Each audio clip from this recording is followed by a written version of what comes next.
આજે 2 ફેબ્રુઆરી નાણામંત્રીએ બજેટ રજૂ કર્યું છે ત્યારે વિધાનસભામાં આપણી સાથે આમ આદમી પાર્ટીના ધારાસભ્ય ચૈતરભાઈ વસાવા છે.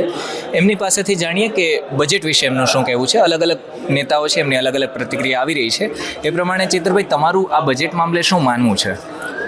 આજે ભૂપેન્દ્રભાઈ પટેલની સરકારના માનનીય નાણામંત્રી શ્રી દ્વારા ચાલુ નાણાકીય વર્ષનું જે બજેટ રજૂ કરવામાં આવ્યું છે એમાં 3,32,765 કરોડનું બજેટ એમણે રજૂ કર્યું છે.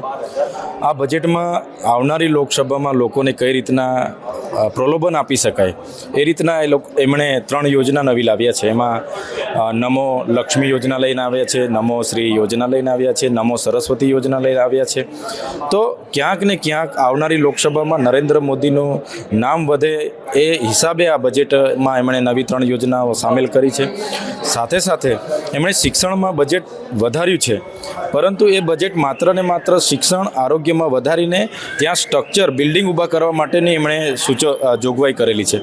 પણ એ શિક્ષણમાં કાયમી શિક્ષકોની ભરતી થશે કે નહીં, કાયમી ડૉક્ટરોની, કાયમી સ્ટાફની ભરતી થશે કે નહીં, એવી કોઈ જોગવાઈ એમણે કરી નથી.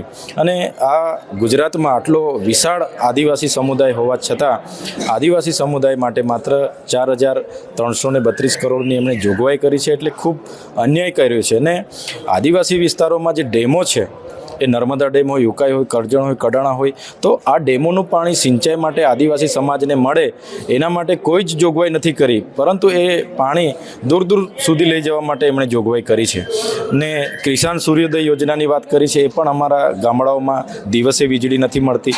તો ક્યાંક ને ક્યાંક શહેરી વિસ્તારને એમાં વધારે ને વધારે આપવાની કોશિશ એમણે કરી છે અને ગામડાઓને અન્યાય આમાં કર્યો છે.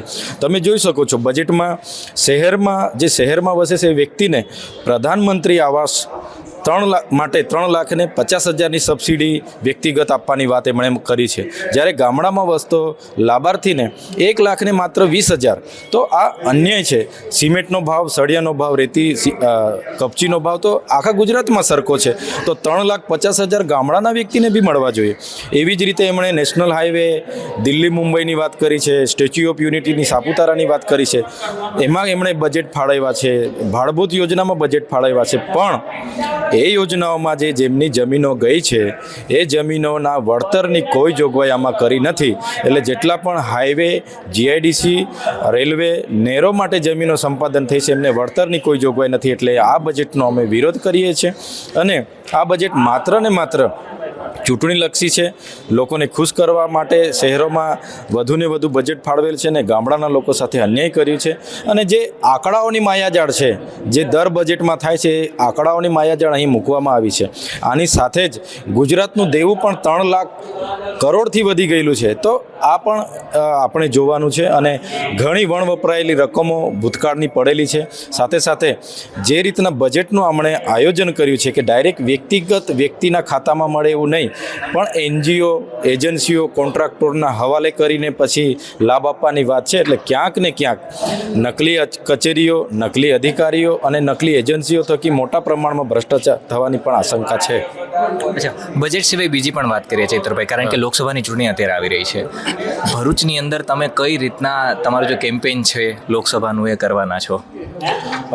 ભરૂચ લોકસભામાં મેં પહેલાં પણ કીધું હતું અને આજે પણ કેમ છું, આમાં ઇન્ડિયા ગઠબંધન ચાલે છે. અમારા દરેક ગઠબંધનમાં હાજરી આપનાર અરવિંદ કેજરીવાલજી, ભગવત માનજી 1 મહિના પહેલાં જ્યારે અમારા વિસ્તારમાં જાહેર સભા કરીને એમણે જાહેરમાં ઉમેદવાર તરીકે મને ડિક્લેર કર્યા છે, ત્યારે ચોક્કસ ભરૂચ લોકસભા 2024માં ચૈતર વસાવા ઉમેદવાર છે.